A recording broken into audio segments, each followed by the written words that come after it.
The subcommittee on new offenses and change penalties will come to order. The clerk will call the roll. Chair Louderback. Here. Here. Representative Bowers. Representative Little. Here. Representative Money. Representative Moody. Quorum is present. As a reminder, anyone present wishing to testify before this committee, please register at the kiosk located in the hallways behind the hearing rooms. If you require assistance in registering or testifying, please with the committee staff. Katie will be glad to help you. Due to the number of bills on our agenda to accommodate all who wish to testify, there will be a time limit of 2 minutes per witness during the public testimony period. Please keep your remarks within that time frame. With that, we will begin.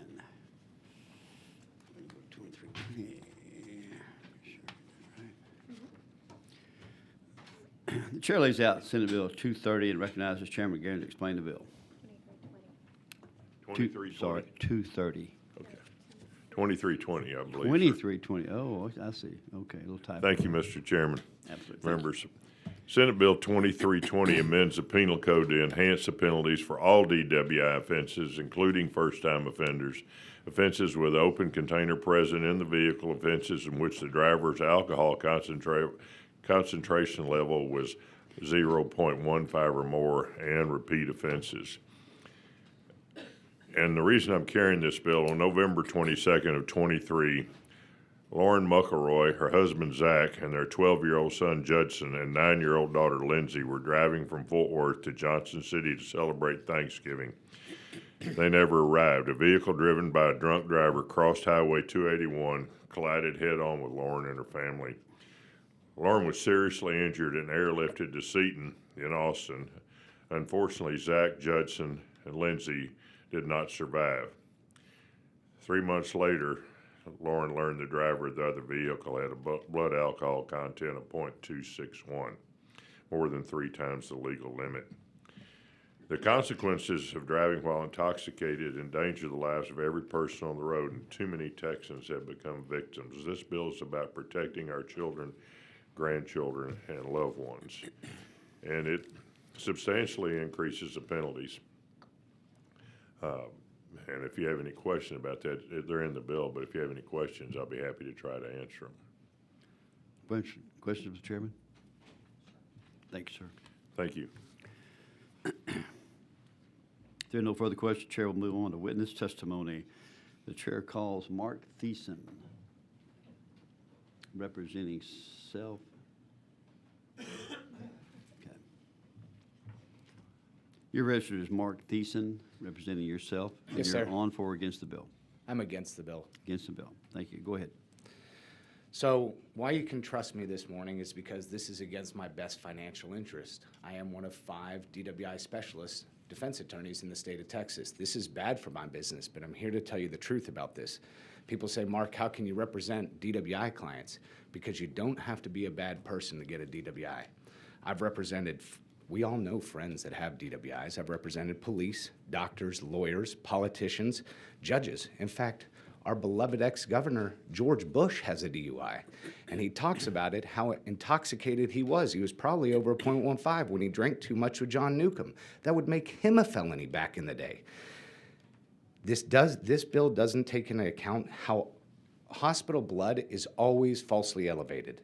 It doesn't take into account the rising problem of people driving on drugs and medication. 0.15 won't deal with that. I'm only here to talk about the 0.15. And Texas has been an at the time of driving state. When you get these numbers, it isn't at the time of driving, so we're going to change all kinds of law.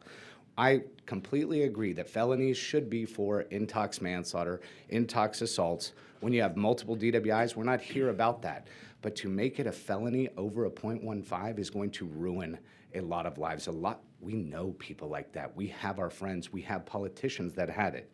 So I believe that this bill will ruin, strictly only because of the 0.15 making it a felony, will ruin more lives than deter it, because honestly, being in the trenches, what's going to happen when they make that a felony, they're just going to plead it down to a misdemeanor. They're just going to, it's not going to do anything. It's not going to deter DWIs. Keep felonies for everything else, but please do not make 0.15 on a DWI first a felony. Thank you very much. Members, are there any questions for this witness? Yes, sir. Representative Little. Thank you, Chairman. I don't know how much you see this in your practice, but it seems to me, or one of the things that I observe about other people is that it's not so much the level of intoxication from alcohol, but that people are mixing that with benzos and other drugs. And I mean, they don't need to be 0.15 to be way more intoxicated than somebody is 0.08 mixed with other prescription medication. Do you see that in your practice? I think it's rising right now. We're getting a lot more medication and weed and all the different drugs. But here's the problem with all the so a 0.15 won't catch any of those drugs, right? That's what I'm saying. But the problem is on the 0.1, well, I am seeing all of that, and it's not going to catch it. So maybe more people are going to be like, well, I'm just going to keep taking my medication. And the problem is there is no magic number for these pills. Just because you took a Xanax yesterday to relax after work, you're still testing positive the next day, even though it's not psychoactive. And so just because it's in your blood for the next 3 days and it's going to show with that alcohol content, it's not necessarily psychoactive. Just because you took a hydrocodone this weekend for knee pain, you're still testing positive today, you know, as it gets out of your system, but it's not necessarily psychoactive with the alcohol. Okay, thank you. No problem. Anything else? Any other questions? Thank you, sir. Thank you very much. The chair calls Douglas Huff, representing self. You're registered as Douglas Huff, Yes, representing yourself? And Yes, you're- I am. And you're on for or against the bill? I'm against the bill. Okay, thank you. Go ahead. My name is Douglas Huff. I'm a defense attorney as well, based out of Dallas, Texas. I strongly oppose the Bill 2320 because it escalates punishment for first-time DWI offenders without improving public safety, and it strains our already overloaded courts and jail systems and removes flexibility for the justice that justice demands. First, the bill will elevate first-time DWIs from a Class B to a Class A misdemeanor, and in some cases to a state jail felony. That's a massive leap in punishment for people who, in many cases, made a mistake but were not involved in an accident, didn't harm anyone, and often had no previous criminal history. Second, the bill would make it a state jail felony if a person's blood alcohol content is over 0.05 or more, and even on a first offense. That means someone who has 2 or 3 drinks too many can now be branded a felon for life. This isn't targeting repeat offenders or people who cause harm. This does not target intox manslaughters or assaults. It's punishing statistical risk with lifelong consequences. Third, the bill elevates a second DWI to a state jail felony regardless of how long the first one occurred. I've represented clients with DWIs in their early 20s, and then 20, 30 years later, they are charged with a DWI, and this law would force a felony on someone who's lived clean for decades. To be clear, we support laws against dangerous repeat DWI conduct, but felony convictions destroy careers, it limits housing, it devastates families and career opportunities. I urge you not to turn thousands of working Texans into felons, and I'm asking for you to reject 2320. Thank you. Thank you. Any questions? Sure. Mr. Little? How much of the DWI docket does this shift from county court at law to district court? I think it would shift a massive amount from county court to district court, because now, as soon as we move anything to state jail felony, It automatically goes to district court, it's right? going to district court. And so what is the volume that we're talking about? Do you, I as can't a speak. practitioner, feel like you have a sense of that? I mean, I can give you a sense of it. I mean, just thinking about the 0.15 or greater or second-time DWI that would now be considered, now that we're going into a state jail felony, I would imagine just from the docket that I normally work, that's going to change half of my caseload from misdemeanor to felony. That's moving things from county court to district courts. That's going to put an incredible burden on our judicial system. It would be massive. It would be massive. Okay. Thank you. Thank you. Any other additional questions? Chair would like to recognize Representative Bowers in attendance. Thank you, sir. Thank you. Chair calls David Gonzalez.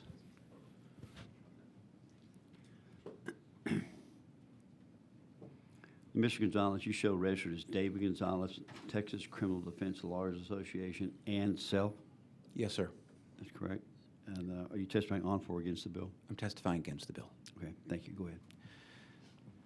The Texas Criminal Defense Lawyers Association typically doesn't weigh in on enhancement provisions. That's your job. But here's why we're chiming in on this one, for two reasons. First, is this is the first time that the proof changes the offense. So if I have a lot of proof over a .08, then at that point it makes it a more serious offense, unlike theft or burglary or robbery. So in other words, if I confess or if I cooperate, at that point I now have a greater penalty than if I refuse to give a breath or a blood test, and you can't be able to get that against me. And so what that changes are the incentives for people to cooperate with the police. And so, for example, in Travis County, a lot of our programs for diversion have been, if you're not rude to the officer, if you consent to breath or blood, you agree to have interlock in your car, you can have one path. Instead, this now changes that to how we used to be 10 years ago, where lawyers are saying, look, there is no incentive to cooperate or give breath or blood. You're only giving an incentive to take a misdemeanor into a felony. So that changes the first thing.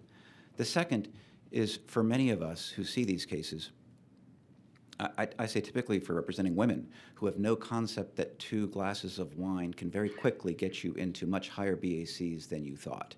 And so it's the behavior that we look to disincentivize, not the actual amount that metabolizes in your bloodstream. As for many of my clients who have felt when they started driving that they were okay, and then they pulled over because something wasn't seeming correct, and they're in the side of the road and they're not driving, they're still arrested because the officer's like, well, you used to be driving. I would like to incentivize the people that feel like they're too intoxicated to pull over, but now the very folks that feel that and pull over that have a high BAC are the ones that now are subjected to felony punishment as compared to what's happening right now, which is misdemeanors or diversion. It dramatically changes, I think, both county court versus district court, and just a lot of incentives of what now we lawyers are going to advise people on whether you should give a breath or a blood test.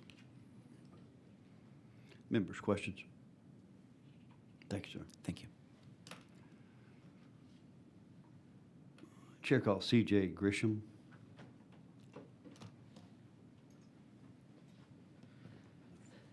You registered as C.J. Grisham, and you're here representing yourself? That's correct. Yes, Thank Mr. you. And you're on for or against the bill? I'm against the bill, Sheriff. Against the bill, thank you.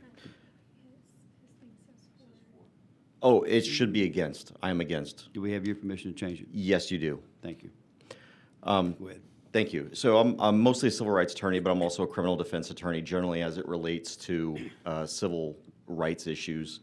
I don't do DUIs and DWIs, and the reason I don't is because I don't want people out there threatening my life, threatening my kid's life, out there drinking and driving. But I make exceptions, first-time offenses. If it's a first-time offense and you come to me and say, CJ, help me, I screwed up, I made a mistake. Whether it's .02 or .19, it doesn't matter to me. If you make a mistake, this happens to people. And there's various reasons for that, a death in the family, the loss of a job, you know, and that doesn't excuse it. But when I have a client that comes to me and says, I screwed up, I want to take responsibility for my actions, I just need an attorney to help me so it doesn't ruin my life, this will ruin people's lives. And that one mistake is now a lifetime mistake. Now, I agree with one of the previous attorneys that spoke about intoxicated manslaughter and, you know, when someone's hurt or killed because of this drinking and driving, I'm for the death penalty in those cases. But when it's just the fact that you have a blood alcohol content in your system, and especially if it's a first offense, I think this affects their right to keep and bear arms. It affects their right to get loans. It affects their right to get jobs, or their ability to get jobs. It affects their ability to go to school. And for that reason, I oppose the bill. Although I understand we've got to do something about drinking and driving, but I don't think making it a felony is the way to do it. So I respectfully, on my own behalf, oppose the bill. Thank you. Members, questions? Thanks, sir. Thank you. Chair calls Timothy Mabry. Timothy Mabry, registered as self for the bill. We'll show him not in attendance and not testifying. That's it. Is anyone else who wishes to testify on, for, or against Senate Bill 2320? If not, the chair recognizes Representative Guerin to close on the bill. Thank you, Mr. Chairman. Members, I'm really happy to hear from these defense lawyers today. I wish they'd come by earlier and we could have talked about this. I don't disagree with them. We possibly can make some changes in this bill for first-time offenders that don't hurt or kill somebody. If you have any questions, I'll be happy to answer them, and if not, I'll close. Sure. Representative Moody has a question. Chairman Garrett, it's not a question, but I'm wondering if we could get data from Office of Court Administration. I see the fiscal note in there. They're extrapolating out over there, but they should be able to tell us in the previous few calendar years which ones were filed I just don't know if they can disaggregate the data between because these would be A's today, but also A's are second offenses. So I don't know if they can disaggregate A second offense versus A high BAC. But if they can, or if they're listening with, maybe they're just watching us all the time, I would love to have that information just to know, just to have the case number. So if that's something that we can work on getting, that would be helpful. Mr. Moody, I'll be happy to try to do that, and I hope they're not watching us all the time. They need something better to do. You'd be amazed sometimes. They're like, I heard you ask this question. I'm like, well, what else? All right. Anyway, thank you, Mr. Chairman. Representative Bowers. Thank you, Mr. Chairman, and thank you, Chairman Guerin. I think we've been having this discussion for a minute now about drunk drivers. So I'm really grateful that you brought this legislation and have picked this up.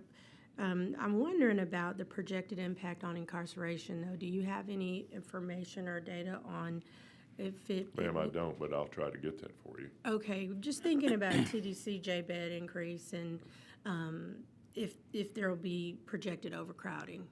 I'll be happy to try to get that. I mean, this was brought to me as a really good Fort Worth family that was affected by this, and it's personal to me, and I'll admit that. But I'm happy to work with with some defense attorneys, and I've got some good friends that are DWI defense attorneys in Fort Worth, and I'm happy to work with that. I just wish that they'd come to us before today. Thank you. Thank you so much. Thank you, Chairman. Thank you. I'll close. If there's no objection, hearing none, Thank you. Senate Bill 2320 is left pending.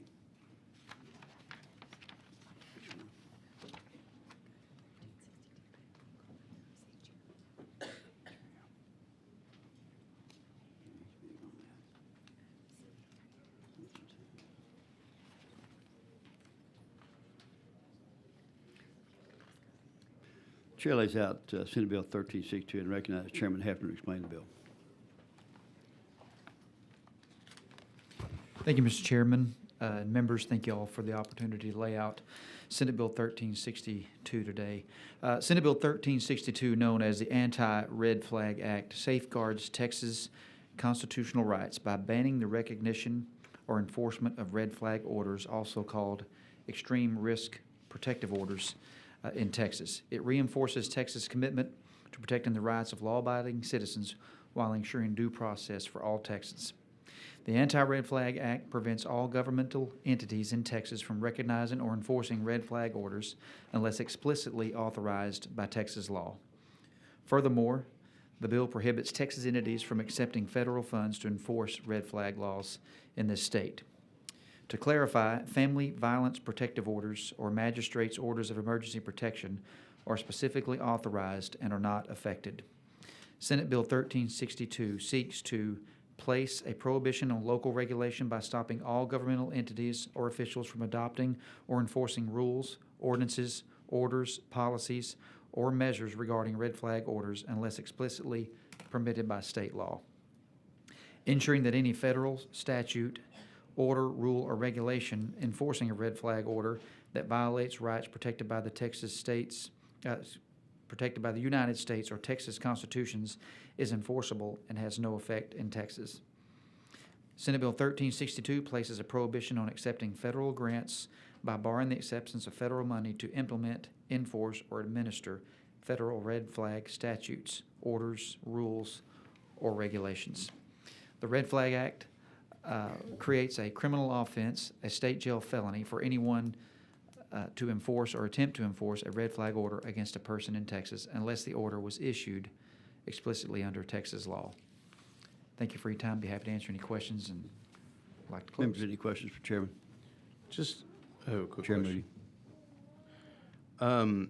Was reviewing some information, and according to the National Instant Criminal Background Check System Report 2022,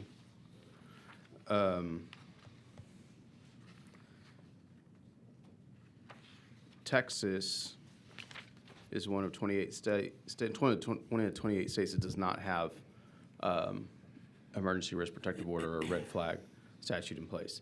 But this is a state that through under full faith and credit will honor those issued by other states.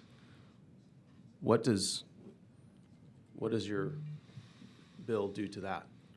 You in know, terms of that honoring is something things I under would full have faith and to, credit? I'd have to do some research on, Mr. Moody and get back to Okay, you on that. I'd That's love to dig interesting. into that with you, and Yeah, I it's- know it's early and we've got a lot of stuff going on these days, but if we could touch base on that, Yeah, I'd that's something appreciate I'd have it. to dig into. Be happy to work with you on that. Thank you. Questions? Representative Bowers. Thank you, Chairman Lauterbach.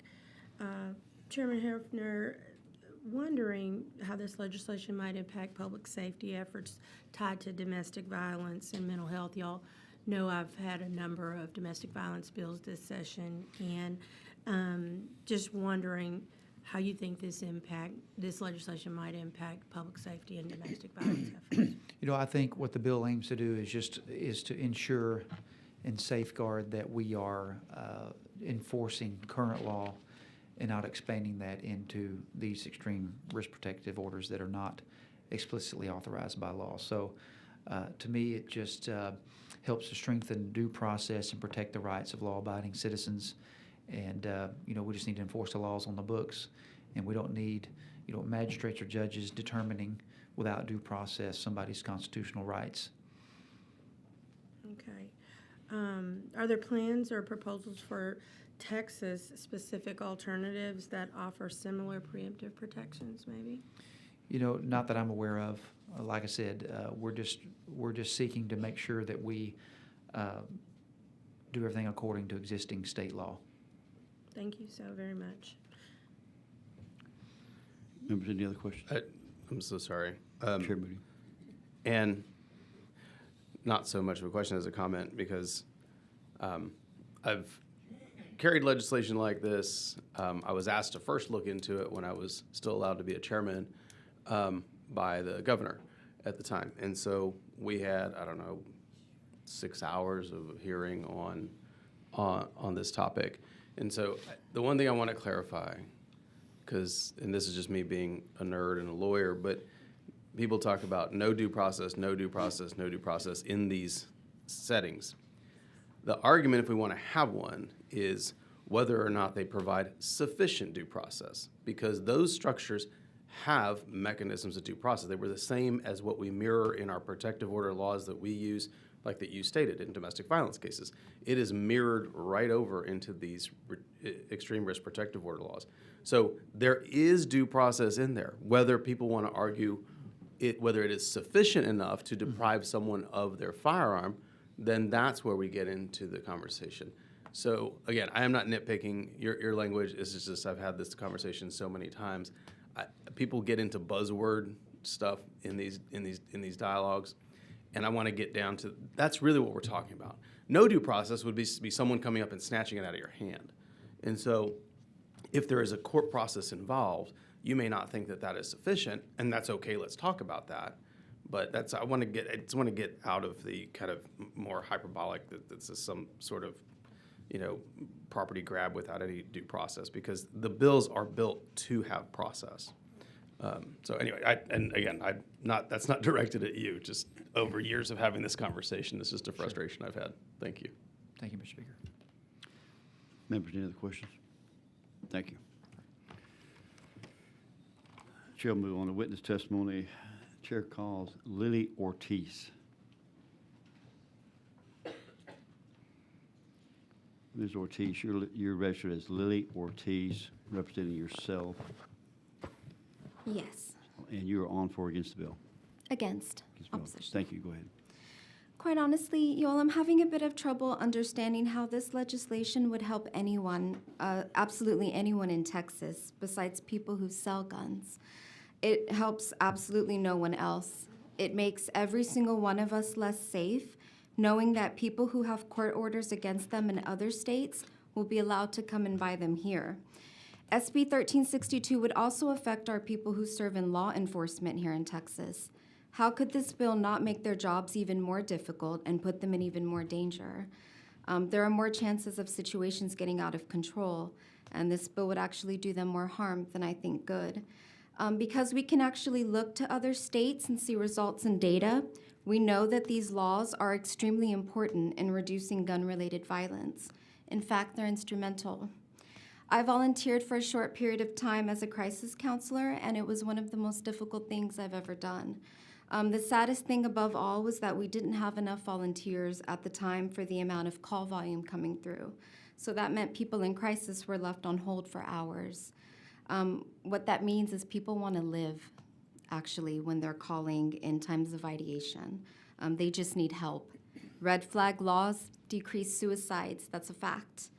I respect the Second Amendment. I grew up around guns my entire life.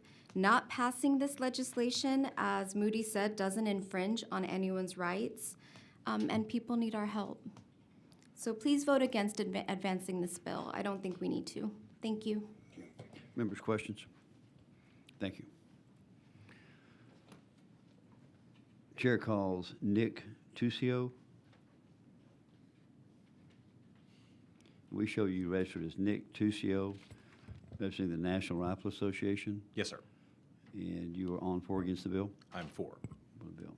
Thank you. Go ahead. Of course. Chairman, members of the committee, my name is Nick Tuccio, State Director of the National Rifle Association, here to speak in strong support of Senate Bill 1362, aptly named the Anti-Red Flag Act.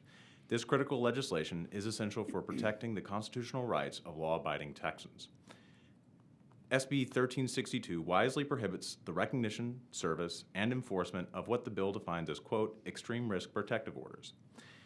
It is absolutely vital to recognize that the orders that this bill addresses are specifically defined as those not issued on the basis of conduct that resulted in a criminal charge for the person who is subject to the order.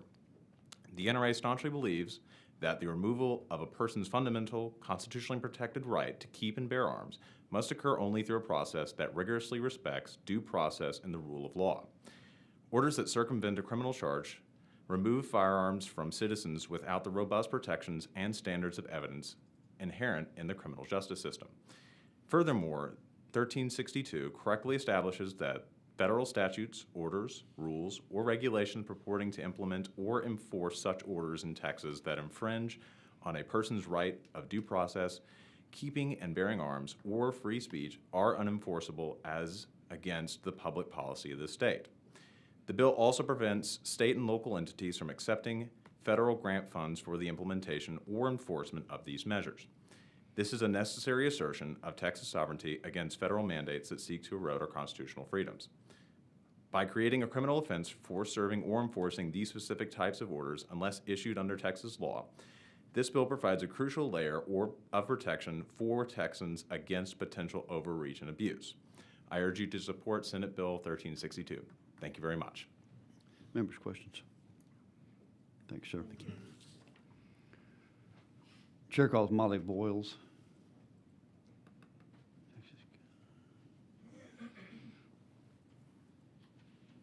We show you registered as Molly Boyles, Director of Public Policy, Texas Council on Family Violence. And we show you neutral on the bill. Yes, that's correct. Good morning, everyone. That's correct. Thank y'all Thank for your time. My name is Molly Boyles. I'm the Director of Public Policy at the Texas Council on Family Violence. We have the privilege of representing member programs all over the state, thousands of Texans and survivors. I'm neutral on the bill because we have had the practice at TCFU when we're working with an author on a substitute or potential language change, and we have appreciated Senator Hughes's office for collaborating with us. While we understand this measure directly relates to emergency high-risk protective orders, of which I bet others will speak to their known efficacy, I want to speak to the intersection with domestic violence protective orders and appreciate y'all raising it, and appreciate Chair Hefner also raising it. In its current iteration, I have received multiple emails, questions, and concerns, not just from survivors, but from district attorneys and county attorneys, judges who think this will cause a great deal of confusion to the applicability of domestic violence protective orders. Again, we appreciate consulting with the Senator's staff. They've been great to hear our concerns, have them raised, and you all may have seen Senator Hughes even himself said, quote, family violence protective orders are not affected by this bill, and that's very important. Further, he said family violence protective orders, like you were describing, those are specifically authorized. We are appreciative of this clarification on the floor, but we believe it's critical that this measure be completely explicit so there can be no confusion to all the people contacting us. Y'all have done amazing work this session, certainly you, Representative Bowers, but all of you, to make sure these protective orders that save lives are fully implemented. I know I've mentioned this to you before, but leaving is the most dangerous time. And over half the time when someone is murdered in their state, our state, by an intimate partner, they are in a stage of leaving and probably have a protective order. They pursue these because their life is threatened. It's critical we make sure they're upheld. They will prevent homicides in our state, undoubtedly. We reiterate our thanks. We implore you that if you do decide to move this out of this committee, that you only do so with an explicit provision about the enforceability of protective orders under the Family Code, the Code of Criminal Procedures, or any other order from a state that's related to those. And I'm happy to answer any questions. Members, questions? Representative Bowers. Thank you. Thank you, Mr. Chairman, and thank you, Molly Voiles. Thank you so much for being here today. And, thank you for sharing that Senator Hughes as well as Chairman Hefner have been great to work with. And I have great respect for both of them as well. And, one thing that I know about Chairman Hefner is that even if we don't agree or we're not completely aligned, that he's always been willing to talk it through and agree to disagree or find a place of common ground. So thank you for that. And I think my concern has to deal with what you shared as well as what Ms. Ortiz shared before you, just about the under-resourced communities that may be affected when it comes to gun violence and domestic abuse. So thank you both, and thank you for what you shared. Thank you, Mr. Chairman. I concur. Thank you, Representative. Thank you, Chair, for specifically mentioning that, and we look forward to a substitute that would make it really clear. Thank you. Thank you. Chair calls Kimberly Moyers.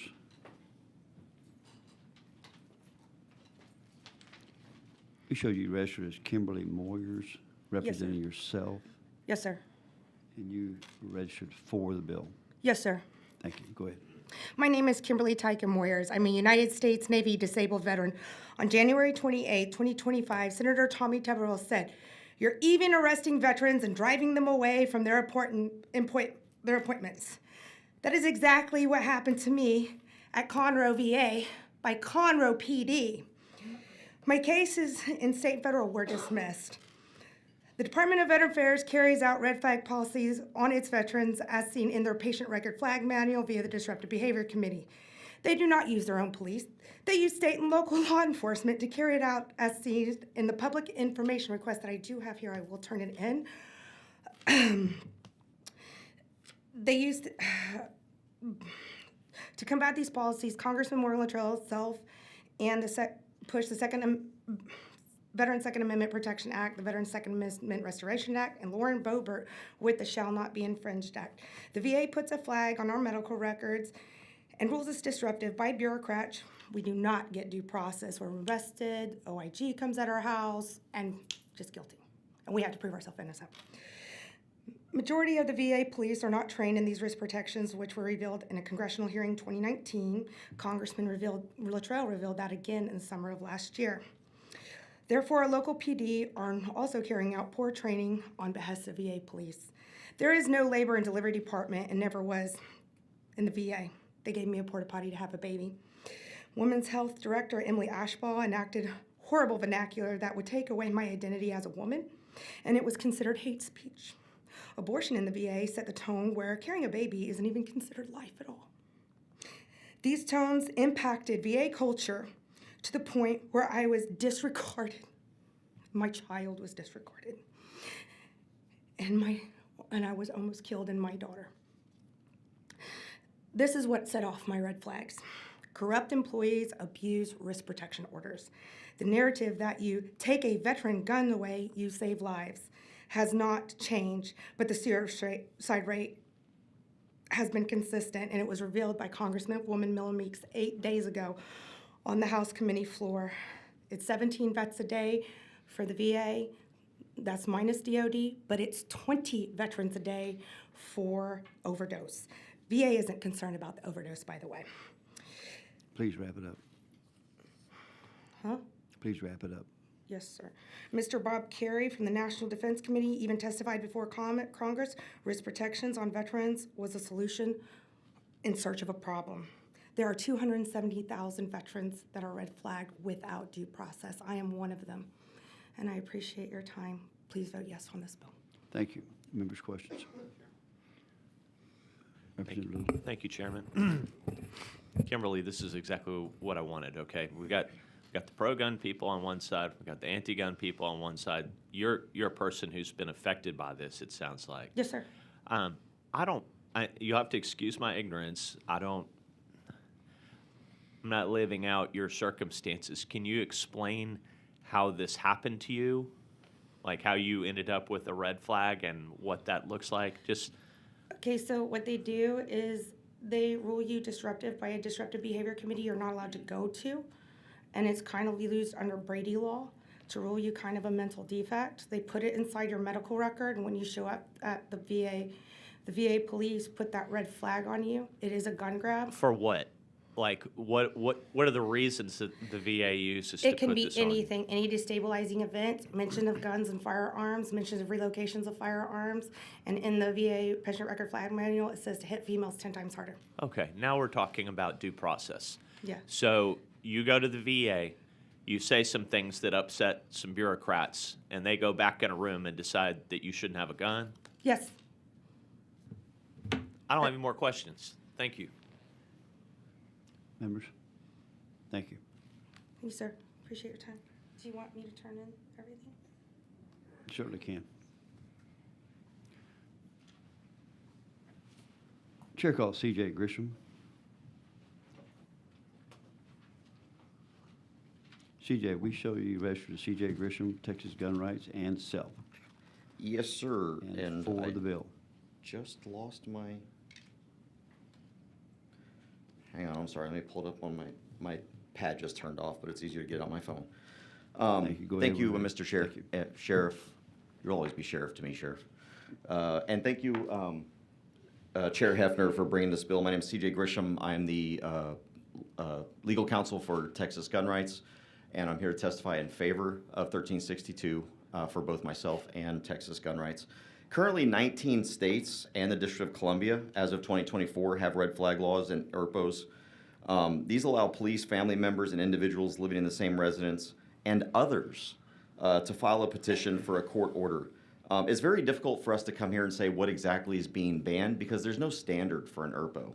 There are some places where literally if a neighbor just says that, presents some affidavit, boom, there you go, ERPO. And there are some states that require even more due process, for example, going through a court process. And then there's the Trump standard of take the guns and worry about due process later.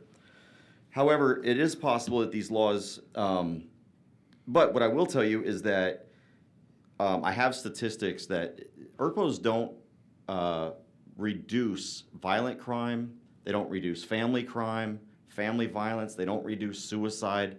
I think I heard testimony about it reduces suicide. You know what it reduces? It reduces firearm suicide. But suicide rates overall don't reduce.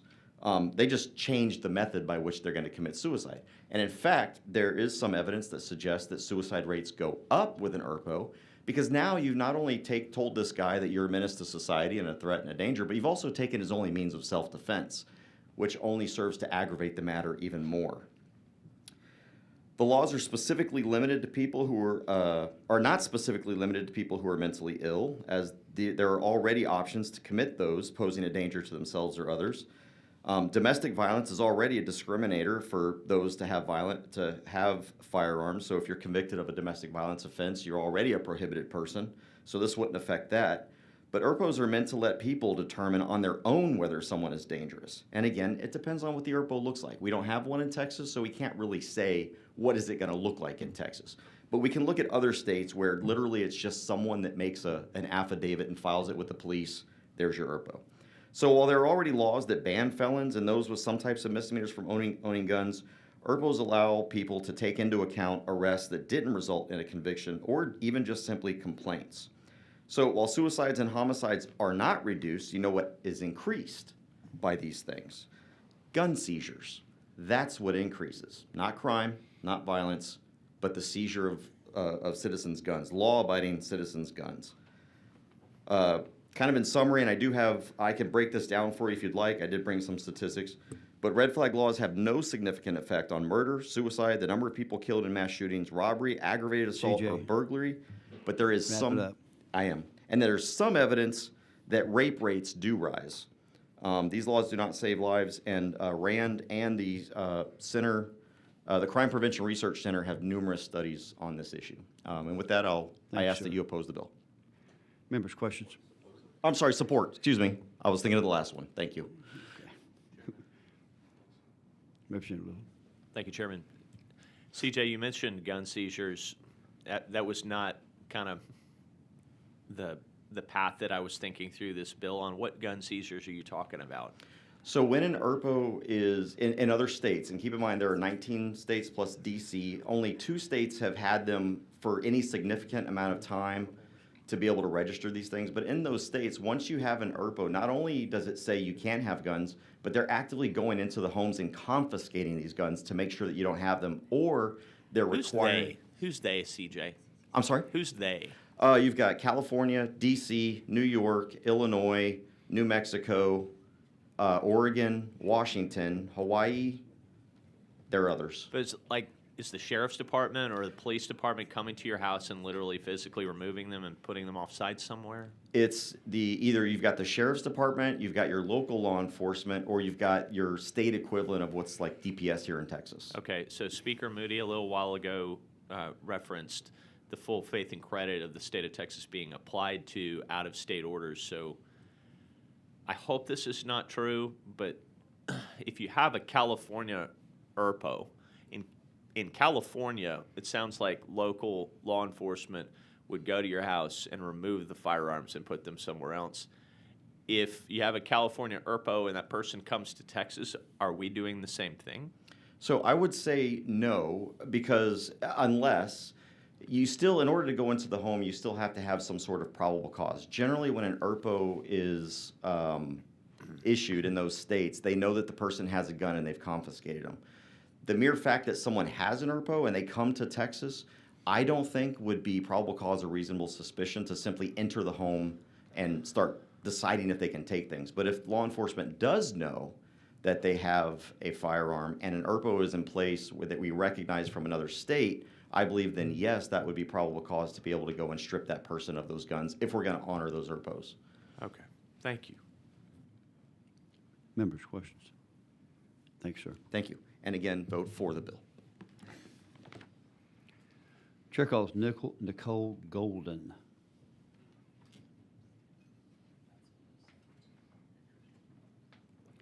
Ma'am, you show registered as Nicole Golden, Executive Director of the Texas Gun Sense, and you show against registered the bill. Is that correct? Yes, correct. Thank All you, right. Chairman. Thank you. Go ahead. Yes, good morning, Chairman and members. My name is Nicole Golden. I'm the Executive Director of Texas Gun Sense. We respectfully oppose SB 1362 and do wish to demonstrate that extreme risk protection orders, or ERPOs, are effective, safe, and legal. ERPOs balance robust due process procedural safeguards with timely intervention to prevent harm. By authorizing the temporary removal of firearms and prohibiting individuals from purchasing or possessing firearms while the order is in effect, ERPOs provide a critical opportunity to prevent mass shootings, homicides, and suicides. The bill itself defines ERPOs as having the primary purpose of reducing firearm death or injury, And with more than 4,000 Texas gun deaths a year, this is something we should be doing more of, not less. There's evidence that ERPOs have averted tragedies around the country. One case in Florida, which has actually issued the largest number of orders since passing the measure after the Parkland shooting, involved a 30-year-old highly intoxicated subject in crisis who armed himself with an AR-15 and chased a group of students. That subject was served an ERPO and a year later had turned his life around. The ERPO expired and the subject had no further contact with law enforcement. ERPOs from other states are specifically drafted with preservation of due process and have not been found unconstitutional on those grounds. Michigan, for example, establishes criminal penalties for petitioners who knowingly and intentionally make a false statement to the court, and no petitioner has been charged with this offense at this time. As far as I'm aware, the courts have not found ERPOs violate the right to bear arms or the right to free speech. The only case that did, RM versus CM, was reversed. Further, the Supreme Court said last summer that it does not violate the Second Amendment to deprive someone of firearms if they pose a credible threat to others. Let me be clear, the bill appears to us to say that not only will Texas not be adopting its own ERPO, but even when a judge reviews all evidence from in another state and determines that a person is an immediate danger to self or others, we will prohibit and even punish entities who seek to enforce that ERPO here. So I'm having a hard time understanding how we might justify allowing a tragedy to happen knowing that we could have prevented it in our state. In conclusion, I just want to say a recent survey indicates that 88% of Texans, including 81% of Republicans, support ERPOs. Simply put, this bill is out of step, and I really thank you for your time today. Thank you. Members' questions? Representative Little. Thank you, Chairman. Nicole, you heard Kimberly's story earlier. She goes to the VA, says some things they don't like, and then a panel of people, without a hearing, issue an ERPO that can take her guns away. Is that right? I don't know her case, and I've reviewed other cases and have not seen that documented. So you would agree with me that that should never happen? I don't know the specifics of her case, so I can't comment. I'm sorry for the tragedies that she's been through and the struggles that she expressed. No, I'm just wondering, as a legal principle, we don't allow bureaucrats behind closed doors without a hearing to take other people's guns away in the United States of America, do we? We don't do that, right? Yes. We've reviewed ERPOs and consulted with experts around the country, and as our understanding is there are protections built in. I don't know the specifics of her case. Thank you. Representative Bowers. I just want to say thank you to Ms. Golden for your comments, and I just want us to remember that it should be about public safety, right, and safety of human beings. And you know, I know that this issue can be really divisive, but we have to put life over our personal possessions and consider that as, I would hope, more heavily weighted. Thank you, Representative. Thank you. Thank you. Thank you so much. Chair calls Nancy Zars.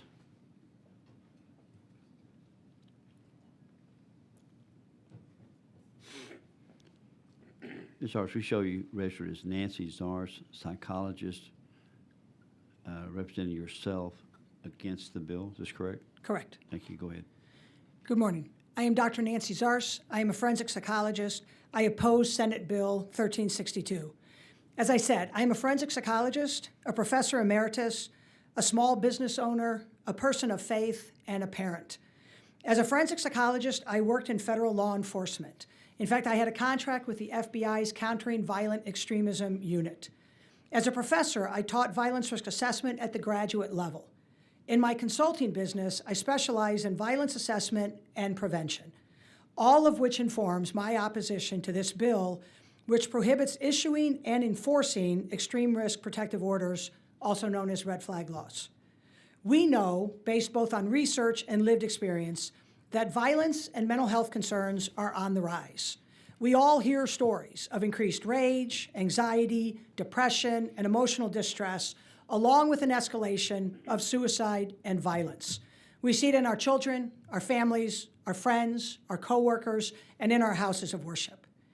Red flag laws do not permanently remove guns from people or from homes. Instead, following a court hearing with due process and a judge's ruling, firearms are temporarily removed from those in crisis who are deemed to be a danger to self and others. By removing the lethality of a gun, we de-escalate crisis situations. Although often associated with domestic violence, extreme risk protective orders apply to all relationships, like a parent concerned about an adult child, wherein a red flag law can reduce the risk both of violence and of suicide. This law also makes it a crime to enforce legitimate court orders from other states, thereby endangering Texans and increasing the risk of gun violence here, including school shootings, workplace violence, and mass casualty violence. Studies show that 88% of Texans support red flag laws. Red flag laws have been proven to reduce gun-related homicides and suicides in other states, including Florida and Connecticut. I urge you to vote against this law and thereby reduce homicide and suicide in Texas. Thank you. Thank you. Members' questions? Thank you. Chair calls Laura Miller. Laura Miller. We show you registered as Laura Miller, representing yourself, and we show you against the bill. Yes. That's correct. Go ahead. My name's Laura Miller, and I oppose SB 362. The bill claims that red flag laws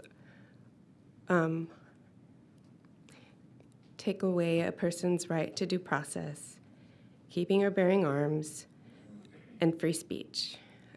But it doesn't say that these are temporary measures, and somebody can petition to get their guns back. There are times when we temporarily take away civil liberties. The president can just decide to go to war.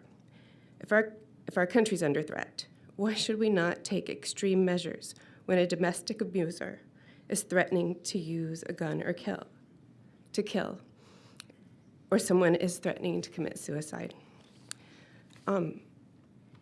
My personal experience with this is my daughter was feeling suicidal on New Year's Eve because that's a time when people feel really lonely. And she called me on the phone and told me she had walked all the way to the gun store, but then turned around and walked home without going in. But what if she didn't? What could I do if she decided to buy a gun now? And I just feel helpless to help my child in this situation. I live with that every day. And even people propose common sense laws like extreme risk protection orders. No laws get passed to keep guns out of the mentally ill, or not ones that are always working. Someone mentioned that we don't know what a Texas red flag law would look like. And I'm not seeing any bills that will help this situation passing in the legislature. So I'm just looking for, if this is something we're so concerned about, could you please find something that would help me help my son? Could you pass some gun laws that would? I'd like to see that. Just help keep my mentally ill child safe. Thank you. Thank you. Members' questions? Representative Bowers. I don't really have a question. I want to thank Ms. Miller. And that's sort of, what my earlier question for the bill sponsor was with Chairman Hefner, just wondering about the impact on domestic violence and mental health. So thank you very much for the courage to come and advocate for your son. Thank you. Mm-hmm. Thank you.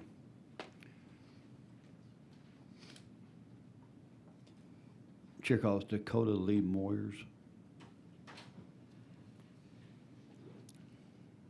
We show you registered as Dakota Lee Moyers, representing yourself, and you show registered for the bill.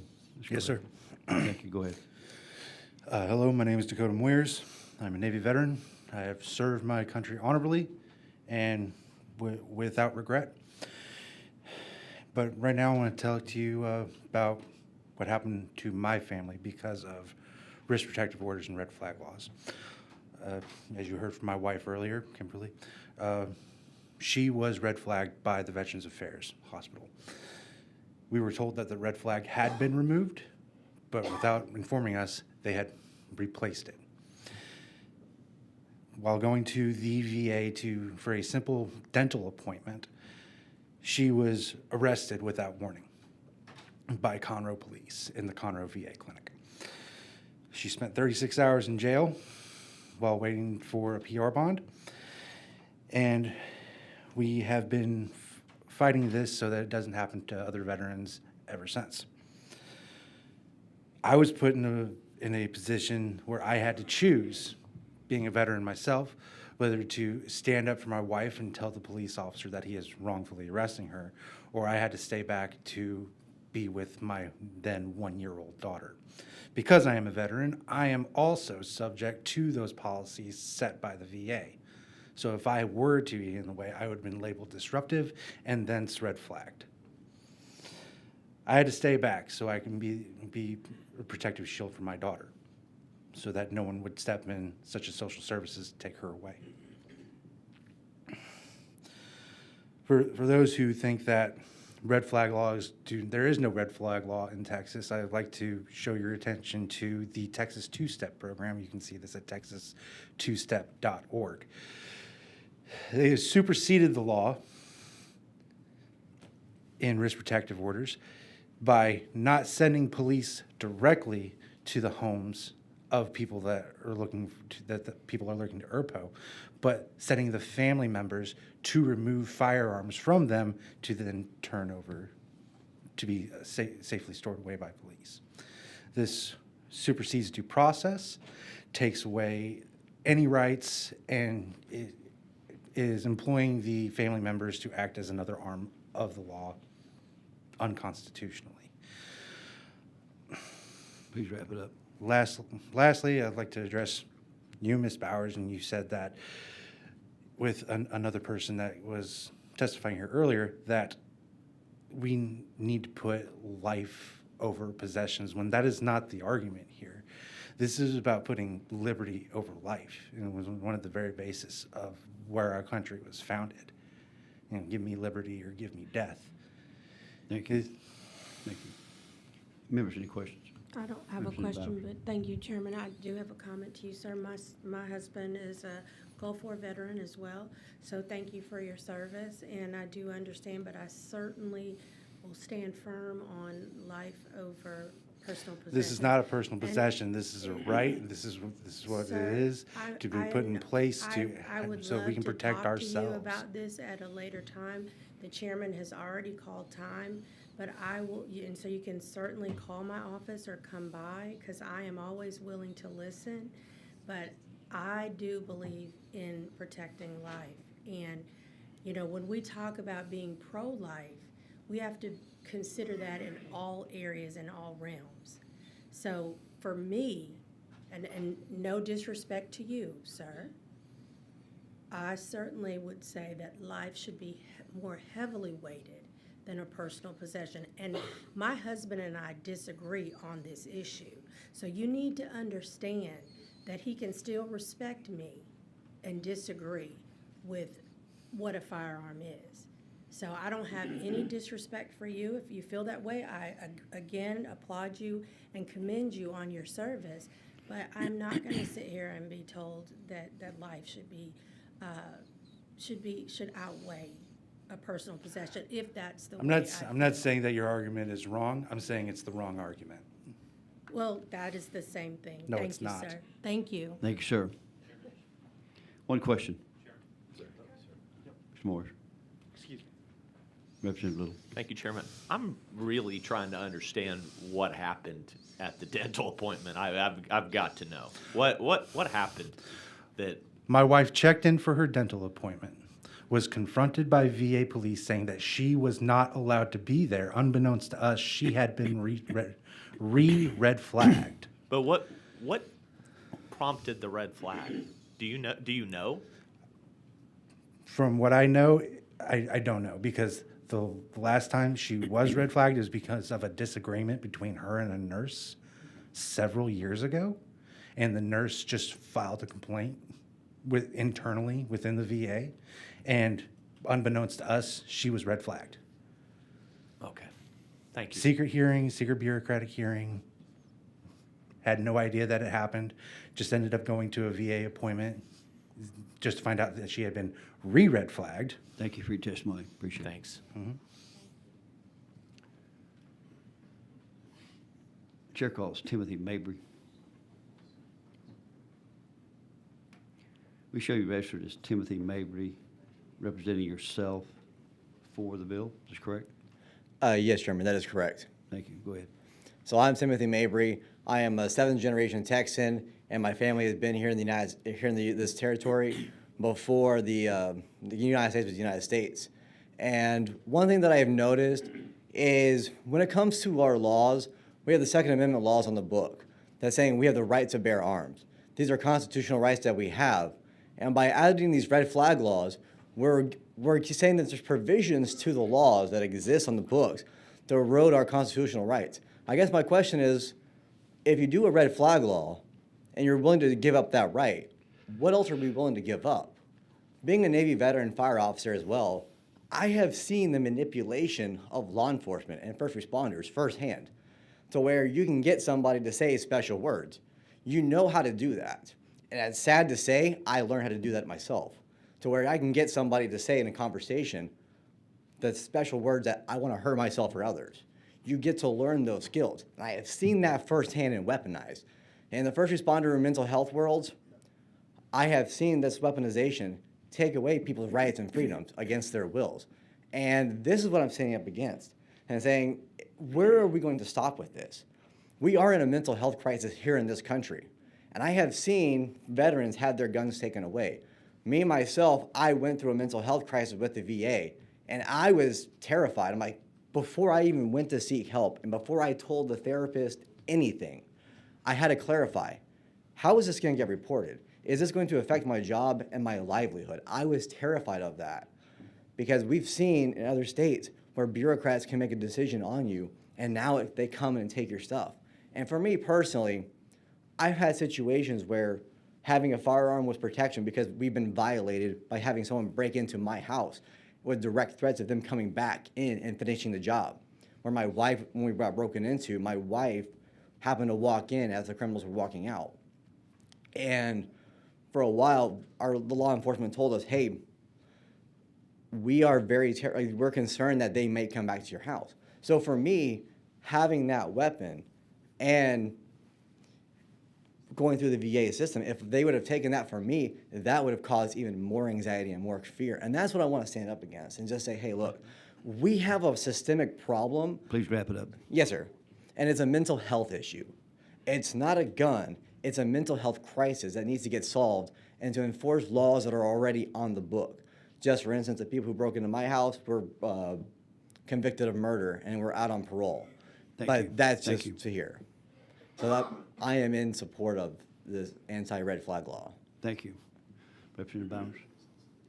Thank you, Mr. Mabry. This is great conversation before I've had breakfast this morning, but, and this is something that I am terribly passionate about, and I think people in this building know that, but I can certainly respect what you're saying because I think some of the things you said when you talked to that therapist you were mindful, right?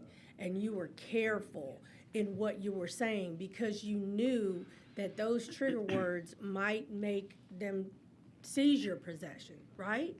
And I think that's the direction I'm trying to go with this, that, I do feel that a weapon is a personal possession. I do feel that. As I already said, if my husband's watching, he's probably not. But I can tell you what, he does not agree with me. He does have firearms, and I can tell you, to me, I think you handled it right when we're talking about what can happen to veterans. And I thank you for your service, and I thank you for your testimony this morning. Thank you. Thank you for hearing me. And members' questions. Thank you, sir. Thank you.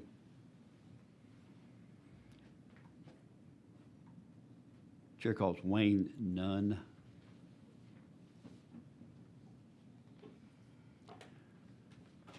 Mr. Nunn, we show you registered as Wayne Nunn, Texas State Rifle Association, and yourself, and you are registered for the bill. Is this correct? Yes, sir, Mr. Chairman. Reminder about the 2 minutes. Yes, sir. Thank you. Chairman Louderback and members of the committee, I'm Wayne Nunn. I'm past president of the Texas State Rifle Association, and I'm here to speak in the affirmative for Senate Bill 1362. The Texas State Rifle Association fully supports this bill and recommends passage. Several states have passed laws regarding implementation of red flag laws with a myriad of different requirements. But one thing they have in common is they tend to deprive the individual of the right to keep and bear arms and their personal property. Virtually all these laws can be deprive an individual his right to possess a firearm as flimsy as a neighbor or a disgruntled parent or even a person driving by seeing something that they don't feel good about. So they're deprived of a proper hearing. Even the ACLU has stated that people who are not allegedly to have committed a violent crime should not be subject to severe depredations of liberty and the absence of clear, compelling, immediate showing of need. The breadth and limit of the standards for applying granted red flag are a great concern. A study conducted by John Lott, a statistician, has shown that red flag laws have virtually no effect on murder, violent crimes, aggravated assault, mass murders, mass shootings. And a DOD study has stated even certain red flags are common amongst mass shooters. Almost none of the people were actually bent on committing that crime. So who is able to actually distinguish the difference between a loudmouth or just somebody just shooting off? All of us Texans want us to keep guns out of hands of those who are bent on evil and doing murderous things. But red flags are not the way to accomplish this. Again, TSRA Thank wants you, to sir. support the bill, and I'm ready for this questions. Thank you. Thank you. Members' questions?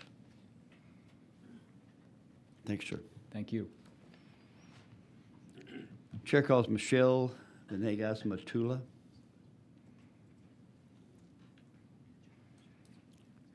Calling for Michelle Venegas Matula.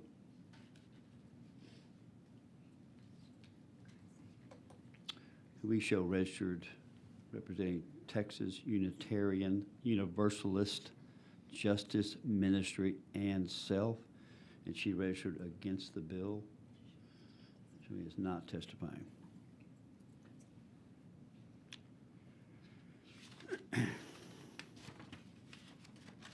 Is there anyone else who wishes to testify on, for, or against Senate Bill 1362?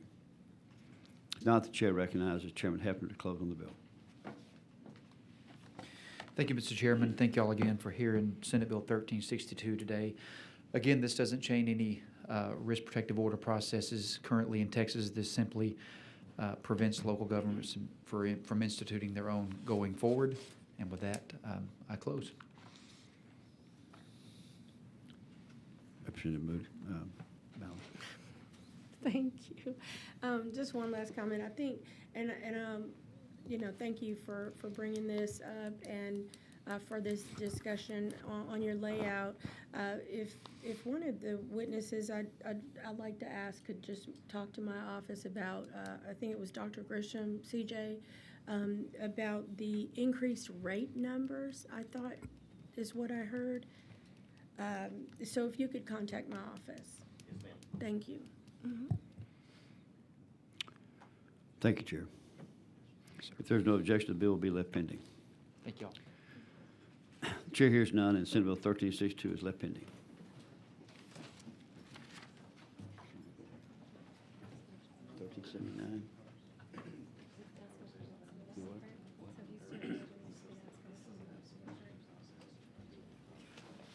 1379. 1379.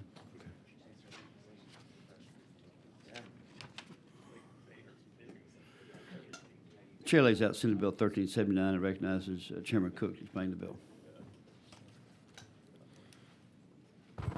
Thank you, Chairman Louderback and committee members. I appreciate the opportunity to lay out Senate Bill 1379. This is a bill that's been originally filed by Senator Flores in the Senate, which responds to the alarming rise in financial fraud in Texas, particularly check fraud. According to the U.S. Treasury Department, check fraud has surged by 385% since the COVID-19 pandemic, with international criminal organizations fueling this spike through increasingly sophisticated schemes. Senate Bill 1379 amends Section 32.21 of the Texas Penal Code by increasing the penalty for forgery from a Class A misdemeanor to a state jail felony. The bill further enhances penalties based on the type of forged documents and the value of property or services obtained. It imposes stricter consequences for forging high-risk instruments such as checks, government records, and financial contracts, and includes an enhancement if the crime targets an elderly victim. This legislation sends a clear message that Texas will not tolerate fraud, and it gives law enforcement stronger tools to combat this growing threat. I'm available to answer any questions and would like an opportunity to close when appropriate, Mr. Chairman. Members' questions for Chair Cook? Commissioner Bowers? No questions. Okay. Thanks, sir. Thank you. Chair calls Jessica Palash. I don't feel real confident in the pronunciation of that. You were close. You want to advise me? Good morning. It's Palachi. Jessica Palashi, we show you registered as SEVP, Chief Customer Experience Officer, Texas Bankers Association, First National Bank of Texas. Is that correct? And you show registered for the bill? That's correct. Okay, thank you. Thank you. Thank you, Mr. Chairman and committee members. My name is Jessica Palachi, and I'm the Chief Customer Experience Officer here on behalf of First National Bank Texas and the Texas Bankers Association to testify in support of Senate Bill 1379. Thank you to Representative Cook for sponsoring and to Senator Flores for filing this bill to increase the penalties for forgery. In recent years, check fraud has surged up over 400%, which has significantly impacted the safety and soundness of banks by increasing financial losses, operational strain, and reputational risk. The growing sophistication and speed of fraud schemes, such as check washing, mail theft, and counterfeit check creation, have made it more difficult for banks to detect and prevent fraud in real time. The rise in organized crime involvement in the use of digital channels to quickly cash or deposit fraudulent checks have escalated the speed and volume of fraudulent activity, putting additional pressure on banks' resources and risk management frameworks. To combat the increase of check fraud, we have committed resources to help address this criminal assault. Educating both our customers and our employees has been an important tool to combat check fraud. Raising the awareness of how to detect and prevent fraudulent check items to avoid their negotiation has been an important deterrent. Despite our educational efforts, customers may still fall victim. Our customer, an elderly veteran, fell victim to fraudsters. He was targeted through a technology support scam, which is a criminal perpetrating as a technologist that had identified a compromise on his personal computer browser and offered his assistance to remediate. Our customer engaged and provided all his personal information, to include his bank account and routing number, which allowed the criminal to create checks, which he proceeded to negotiate fraudulently throughout several markets across Texas, further spreading the financial loss to the local businesses that accepted these fraudulent instruments. Within a matter of days, the criminal had stolen over $80,000 from our customer. These criminals were relentless and continued to target our customer for months. Our bank security and customer experience teams were able to finally cease the attacks by working closely with our customer each time the criminal tried to regain his new account information. Thank you for your testimony. Thank you. Members' questions? Thank you. Thank you. Chair calls Timothy Mabry. We show you registered as Timothy Mabry, representing yourself for the bill. Yes, sir, that is correct. So Okay, thank I'm you. Timothy Mabry, and I'm for the bill. And one of the big things is, for me, I do business consulting, and I'm a part of a lot of councils, business councils and economic in San Antonio. And just recently, I was at a meeting where they were talking about how the fraud is ramping up severely, and that how local law enforcement does not have the capability to do so. So they have set limits of like $1 million, what they're able to really target. Anything below that, they really do not. And on the other part of that too, is we don't have the capability and infrastructure to really talk throughout Texas. So what each law enforcement agency does is they have to write it up in their own. So there's not a lot of communication talking back and forth. So if there's a fraud cell out of San Antonio, you can go to Austin or even out of state, and they're not talking to each other. And that's because it's not on the FBI's radar. You can only go to the FBI's radar if it's above $1 million. And that's creating a major problem with small businesses and a lot of the banking institutions that I work closely with, is that they want to pursue it. They write the claims and the cases up, but until it reaches a certain amount and gets turned over, then that's when they're able to have an impact. But if it's, like I said, less than $1 million and it's just San Antonio or one local area, you are out of luck. So that's where these sales are happening, is they're targeting people in different states, in different regions, because they know law enforcement doesn't communicate unless they become big fish. Thank you. Members' questions? Thank you, sir. Is anyone else who wishes to testify on, for, or against Senate Bill 1379? If not, Chair recognizes Chair Cook to close on the bill. Thank you, Chairman. Subject to any questions, I close. Thank you, Chair. If there's no objection, bill will be left pending.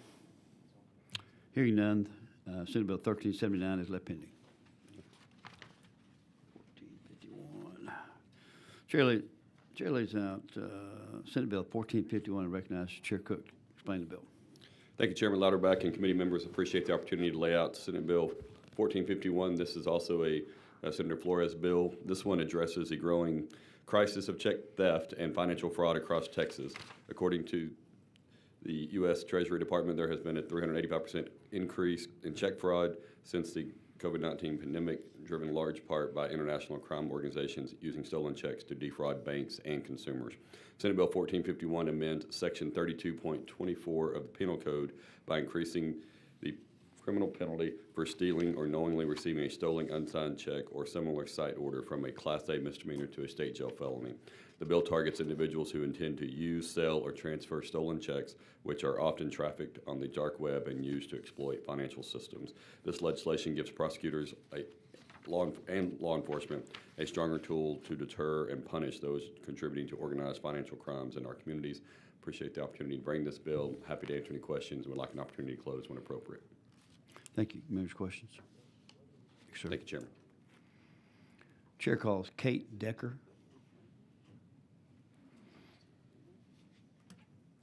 We show you registered as Kate Decker, Texas Bankers Association. We also show you registered for the bill. Yes, that's correct. Thank you. Go ahead. Thank you, Mr. Chairman and members. My name is Kate Decker, and I'm the Deputy General Counsel for the Texas Bankers Association. I'm here on behalf of our members in support of Senate Bill 1451. I first want to thank Representative Cook for sponsoring this bill to help address the growing crime of financial fraud in the state. At TBA, we represent nearly 400 banks across the state, from the smallest to the largest. Regularly, we meet with our member banks across Texas, and we hear from hundreds of bank employees. The number one complaint we hear right now is the problem of financial fraud and the negative impact this growing crime has had on the industry, and most importantly, the customers our banks serve. The banks are doing everything they can to help stop the fraud, but the criminals are working even faster. We need the state's help in combating this crime to protect the customers and the banks that work hard to serve our communities well. These financial fraud crimes are now being operated in large-scale, sophisticated networks, where stolen checks are not merely found and cashed anymore, they are now sold on websites to fund further criminal operations. We believe that increasing the penalty for the offense of stealing or receiving a stolen check when there is intent to use, sell, or transfer that check to another person will be a better deterrent to criminals and a stronger tool for law enforcement. Thank you for the opportunity to speak with you today, and thank you for your consideration of this bill. Thank you. Thank you very much. Members' questions?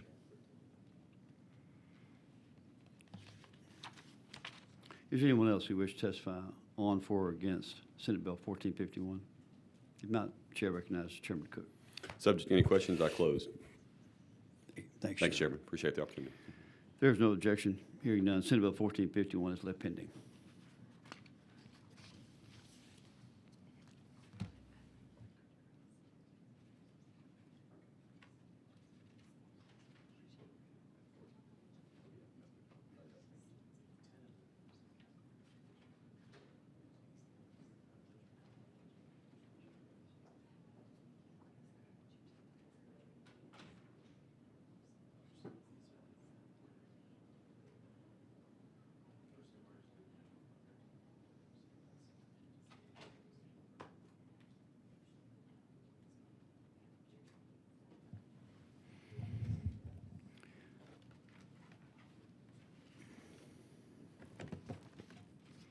The chair lays out Senate Bill 990 on behalf of Chair Smithy.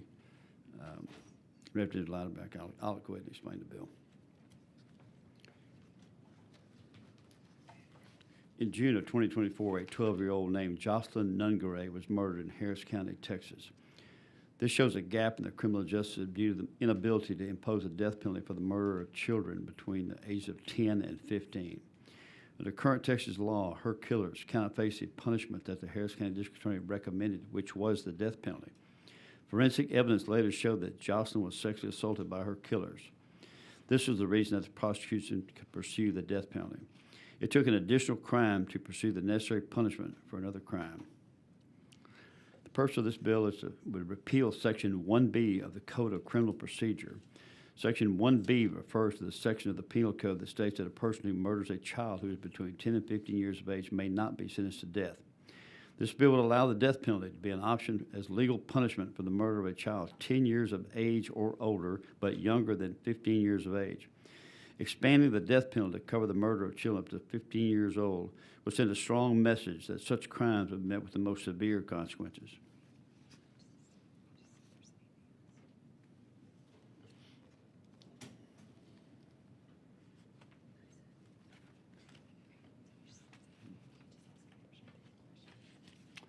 Members, any questions?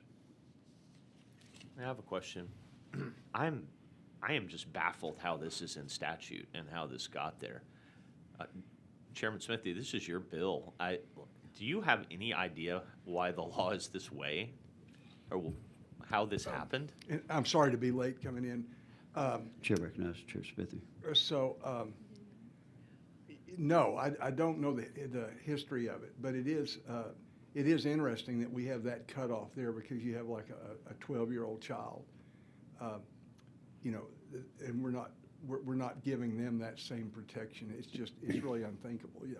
I have no idea how this happened, how the statute got here, or why someone would put it in there. But I didn't know it was there. Yeah. Okay. I don't have any good explanation. Members, any other questions? If there are no further questions, we'll move on to witness testimony. The chair calls Kevin Trahan.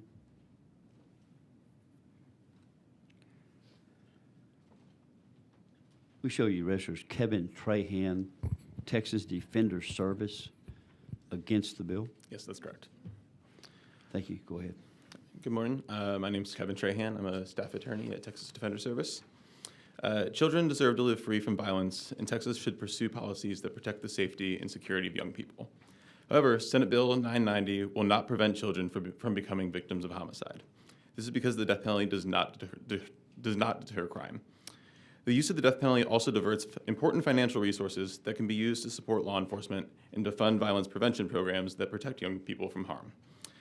I'm also concerned about Senate Bill 990 for a second reason, which is that this expansion would apply to a class of crimes that is materially different from deaths involving very young children. Very young children are likely to be killed in violent incidents that do not involve guns, like beatings and asphyxiation, and are most often killed by an older adult rather than another young person. This is part of the reason that deaths of young children are considered so reprehensible. Children 10 or older are most frequently killed in gun incidents. The perpetrators are usually their peers and are usually younger than 24, and these deaths usually occur during arguments and community street violence. Gun violence involving children is a tragedy, and there are many community-based intervention programs that prevent gun violence among young people. But expansion of the death penalty will not prevent gun-related homicides among young people, nor is the state prepared to support this expansion administratively or fiscally. There are exceptions, of course, but they are rare, and they are usually death penalty eligible for other reasons. For murders of 10 to 14-year-old victims involving especially reprehensible circumstances, most often there are already other aggravators available for prosecutors to pursue the death penalty. Those aggravators include categories such as murder in the course of a robbery, and sexual assault, and in kidnapping. It's the state's responsibility to reserve the death penalty for the worst of the worst cases. The reality is that gun violence involving young people would not meet this criteria in the perception of most Texans, and that is precisely the type of case that this expansion would cover. Of course, prosecutors can always use their discretion not to charge these cases capitally. Once this offense is on the books, though, prosecutors will face tremendous local pressure to prosecute these crimes capitally.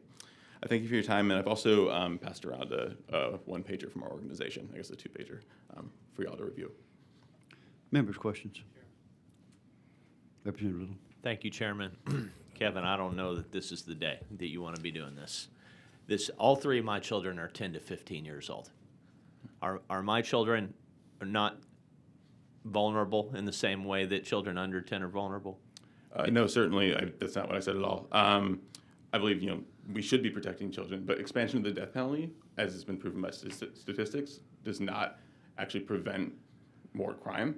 And secondly, children are certainly vulnerable from 10 to 14 years old, but they're in different ways than we see the death penalty usually being applied. So usually the death penalty is applied in cases, the death penalty is pursued in cases where the children is under 10 because like an adult beats them, or there's an adult involved, and those children are particularly vulnerable for those kinds of crimes. Just statistically, the types of crimes that would now be death eligible are statistically less likely to happen to children ages 10 to 14. That doesn't make any sense to me. Now, you're anti-death penalty generally, right? Our organization advocates against use of extreme punishment. So I'm not here for myself. I'm here on behalf of Texas Defender Service. So we advocate against the use of extreme punishment in Texas. That's fine. It's in many ways a morally valid position to take. But can you articulate any rational basis for why children 10 to 15 years old, you can kill them wholesale without ever being subject to the death penalty in the state of Texas? Can you, help me make it make sense? Yeah, so the state of Texas has, because the Supreme Court has said the death penalty has to apply to cases of the worst, you have to narrow it down.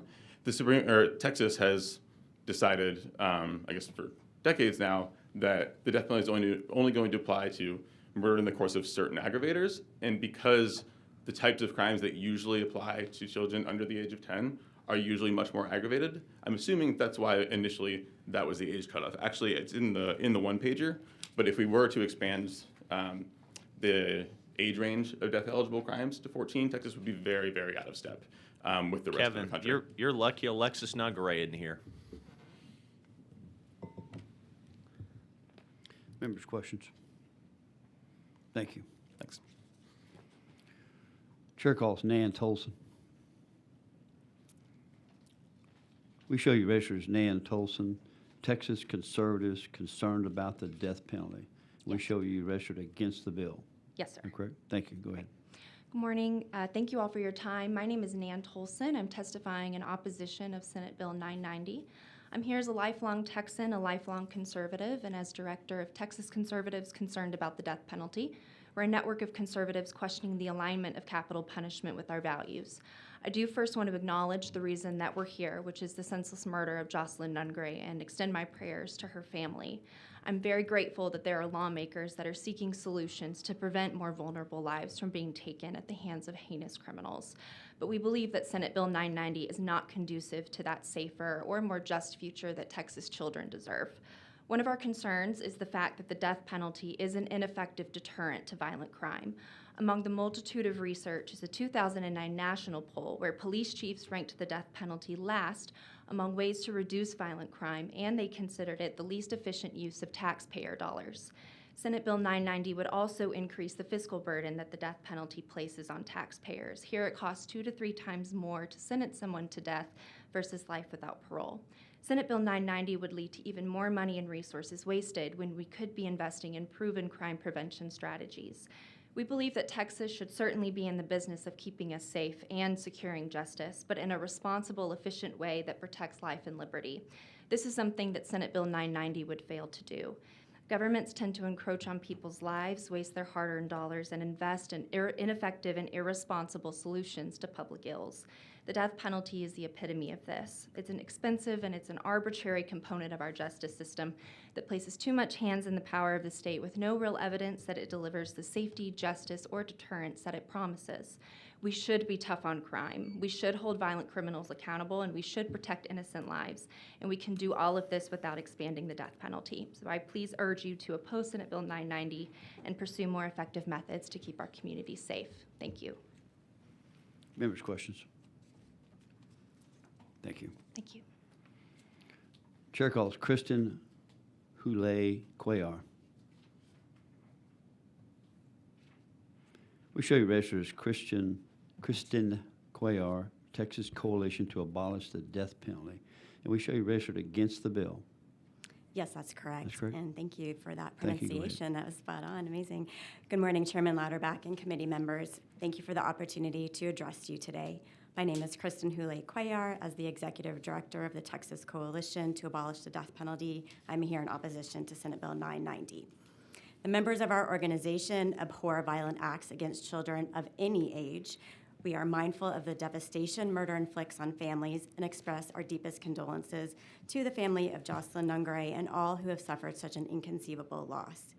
Our opposition to this bill should not be construed as sympathy for those who kill children, but rather our position that Texas can already hold people who are guilty of these heinous crimes accountable and protect society without expanding the application of the death penalty. I have three main objections to the bill. First, this bill reinforces the inherent arbitrariness of the Texas death penalty and the broad scope of our capital statute. It expands upon what is already an arbitrary standard for a victim's age, a standard that will always leave out those above the line. If this bill becomes law, the murder of a 14-year-old child could be punished differently from the murder of a 15 or 16-year-old child or someone's 19-year-old child for that matter. Secondly, the bill will not deter offenders nor prevent the murder of children. In 2011, the 82nd legislature raised the aggravating age for a charge of capital murder from 6 to 10. Regrettably, that has not prevented crimes against children of those ages, just as the earlier version did not prevent the murders of children under 6.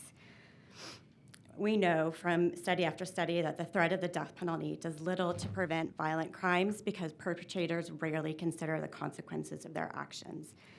Lastly, use of the death penalty in Texas has decreased significantly over the last 2 decades. We believe SB 990 moves our state in the wrong direction by expanding the scope of the death penalty, and I urge you to oppose this legislation. Thank you so much for your time. Members, questions? Thank you. Thanks. Chair calls Timothy Mabry.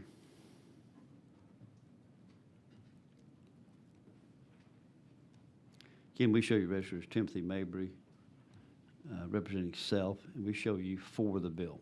Is that correct? That is correct. Thank you. It Go just ahead. so happened that y'all had multiple bills that I aligned with. I was like, well, that's cool. With SB 990, for me, I have 2 children under the age of 3. And I have seen the issues of our law enforcement system not enforcing violent crime against children and adults. And my personal belief is that we are not enforcing these rules, and it's creating a softening effect. That if you go out and commit a murder of a child or of another individual, you hear, hey, I want life in prison. I want to get off from this. I have seen personally people who get convicted of murder get out of the streets and what they do. As I testified earlier, a violent offender broke into my house. What I didn't tell you is that my wife, when she pulled up to the house, they were still in there. And they, at that time, could have killed her. The only reason we're certain that they didn't, according to law enforcement, was that she had left a pregnancy test on the counter. But we had a violent felon who got out on parole for murder and broke into our house. So my true belief is that we need to enforce these rules and make them stricter. So I'm for the death penalty, and I even say expanding it. It was mentioned earlier about the cost of it.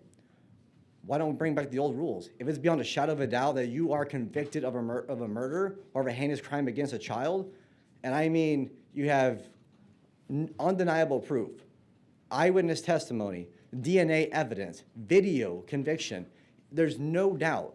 My belief is set up the old hanging tree and hang them right then and there.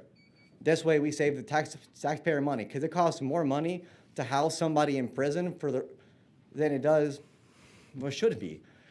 The death penalty is extremely expensive. So if you want to save taxpayer dollars, if it's beyond a shadow of a doubt, hang them right there. That's a lot cheaper than that. Thank you, sir. Appreciate it. Members, questions?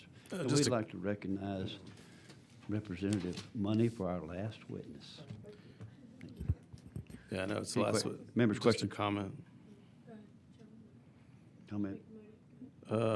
Chairman. I know we're short on time, but I don't know how serious you are about the testimony you just gave in terms of hanging people in the center square on site. Like, not a lot of due process in that, is there? No, there Like, isn't. I'm there saying isn't. they're This convicted is the without a part. shadow of a doubt. Like, they're at criminal. Like, there's- when it comes to sentencing, that's where. I just look the contradiction that I continue to struggle with is witnesses in the same day, insufficient due process for property, but we're going to hang you in the city square because we feel like this is the better way to do that. Like the concept of deprivation of life in what you just described is zero due process, and in the same hour of time block, the deprivation of someone's property, you couldn't put enough due process in. I would like to ask you on that one, how is it not due process when it goes to the courts? That's just a question. You just said if there's a piece of evidence or video or whatever, I mean, there's still rules that we have to follow, and the ability to confront witnesses, and I mean, a myriad of other rights that the accused have. Those are enshrined in the Bill of Rights, and that the whole scenario you just laid out flies in the face of. And so, we like to pick and choose which constitutional right we want to attach certain due process to, and certain ones of them are continue to be eroded. And anyway, I didn't mean to go down that rabbit trail because I know we've got to get to the House floor, but it's just a little frustrating when you hear these two things in the same course of an hour. And I can't believe that's an actual serious position you would take, so I'm just going to take it as more of hyperbole. Thank you. Representative Bowers. It's not a question for it's a comment, so it's not for you, but I think. Keep it short. The author, absolutely. Thank you, sir. The author or bill sponsor is Smithy, Chairman Smithy, and I'll talk with him because my concerns are with racial equity and prosecutorial biases. So, I just want to know how the legislative oversight might ensure equity in implementation of the statute. So I'll talk to him on the floor. Thank you. Thank you. Thank you. Chair calls Samuel Echevarria Cruz.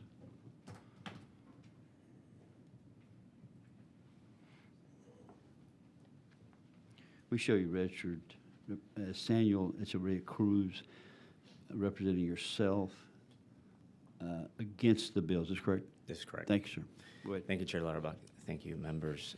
I come as a concerned Texan with any expansion of the death penalty. Even as a father of 5, with 2 into this age group, it concerns me that we're moving in the wrong direction by expanding the death penalty. We've already heard the data that shows that really the death penalty does not do what we think it does in this state. It never has. But what it has is a legacy of inequity, a legacy of oppression. And anytime that we think about the death penalty use of justice, we must also think about the death penalty's increase of injustice in Texas, with so many high-profile cases of exonerations and of possibly and quite confidently people executed in this state who were actually innocent. We need to be very careful. I understand the arbitrariness of a line, absolutely, and I'm curious too as to the history of how this line was set from 10 to 15. But again, I will concur, especially as an educator, that a lot of this age group is susceptible to gun violence with a lot of peers who may be over the age of 18. And so there we have another exacerbating challenge there of young people and the rift of gun violence that we have, the epidemic that we have. This does little, this does nothing to address that issue. We have better tools, we have better places to put our money into healing communities and into ensuring that more justice, not less, is actually meted out to those who deserve the justice of incarceration, of life in prison.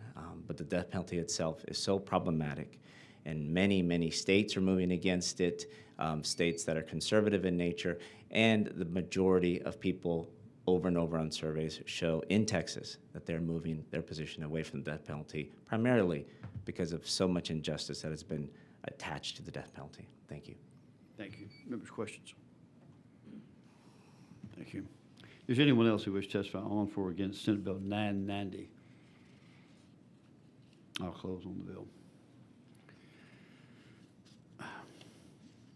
Bill closes. At this point in time, any questions? I got a few questions. Okay, go ahead. Go ahead. Thank you. Thank you, Chairman Moody. If there's no objection, the bill will be left pending. Chair hears none, and Senate Bill 990 is left pending.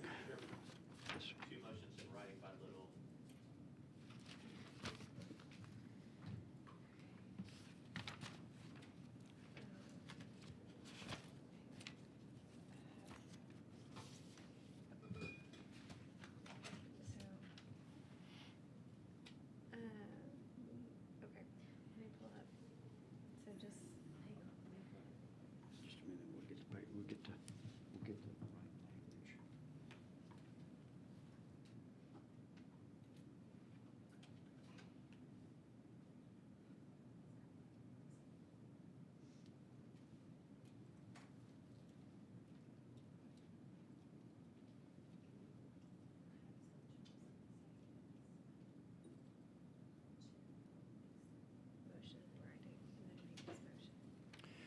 Jill Little makes the, Representative Little makes the motion in writing on the Betancourt Smithy of Senate Bill 990. I move that Senate Bill 990 be reported favorably to the full Committee of Criminal Jurisprudence for consideration to be reported out favorably to calendars.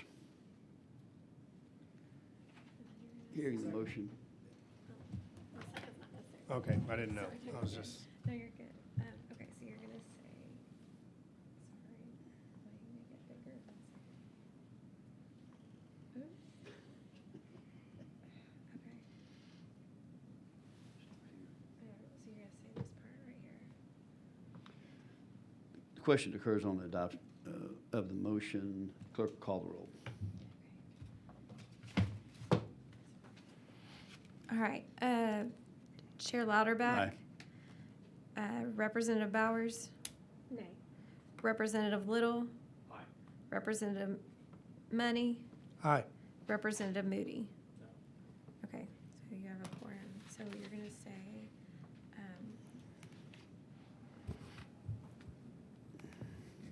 there being There three be ayes, 2 nays. 3 ayes and 2 nays. Motion The motion prevails. And then that's all for that one, and then here's the second one.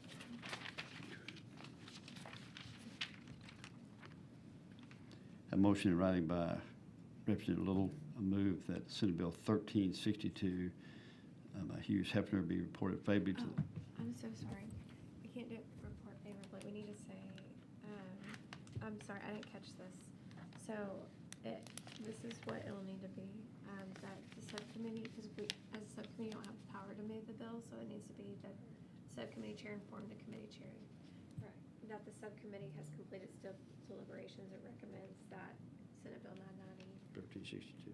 Well, we gotta fix 990 be scheduled for consideration by the full committee. So just, if you'll just, we'll just make this your motion in writing since it's proper. Okay, so I'm so sorry, we'll have to redo. Go back to 990. Sure, yeah, to redo the vote Yes, to it was, reconsider.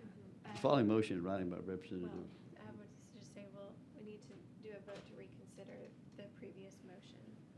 Representative, a vote to reconsider the previous motion Is made there by any- Representative Little. Is there Which any? motion? Is that the motion in writing or the motion the to motion- report to the full committee? Well, the motion. What are we reconsidering? So it'll be both, because the motion in writing does say the motion that it be reported. So that all was all one motion. So we'll just say, so you'll need to say reconsider the motion in writing to move that Senate Bill 990 be reported favorably. Does that sound like it? Good, good, Joe. That would cover it. Reported favorably to the full committee. So just go and read this. There'll be a motion to reconsider, a motion in writing to move. There'll be a motion in writing to reconsider Senate Bill 990 May reported favorably. Be reported favorably to the full committee, And a motion to reconsider. and a motion to reconsider, The motion in writing. a motion in writing Made by Representative Little. by Representative Little. Okay, so now, is there objection to reconsideration? Any objections? To reconsideration. Correct.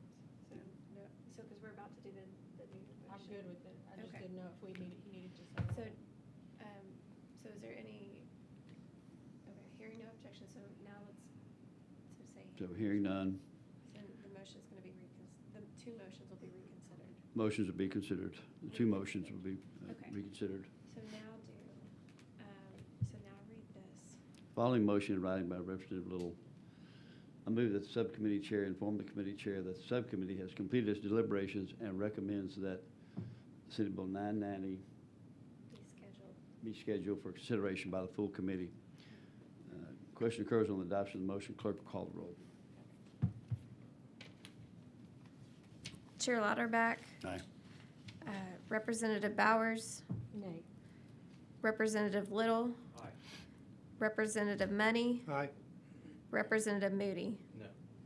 Okay, 3-2, the motion. Oh, sorry. There being 3 ayes and 2 nays, the motion prevails. Okay, so now for his second one, just read this and just sub in The following in motion by Representative Little, motion in writing. I just said that. Okay. I move that the subcommittee chair inform the committee chair that the subcommittee has completed its deliberation and recommends that Senate Bill 1362 be scheduled for consideration by the full committee. The question occurs on the adoption of the motion, and clerk will call the roll. Chair Lauterbach. Aye. Representative Bowers. Nay. Representative Little. Aye. Representative Money. Aye. Representative Moody. Okay, 3-2. There being 3 ayes and 2 nays, the motion prevails. Okay, then let's adjourn. Do it. We need to adjourn. Members, that concludes today's agenda. Is there any further business for the committee to address? If not, the chair moves to adjourn. Is there objection? Hearing none, the committee stands adjourned, subject to the call of the chair. Thank you all.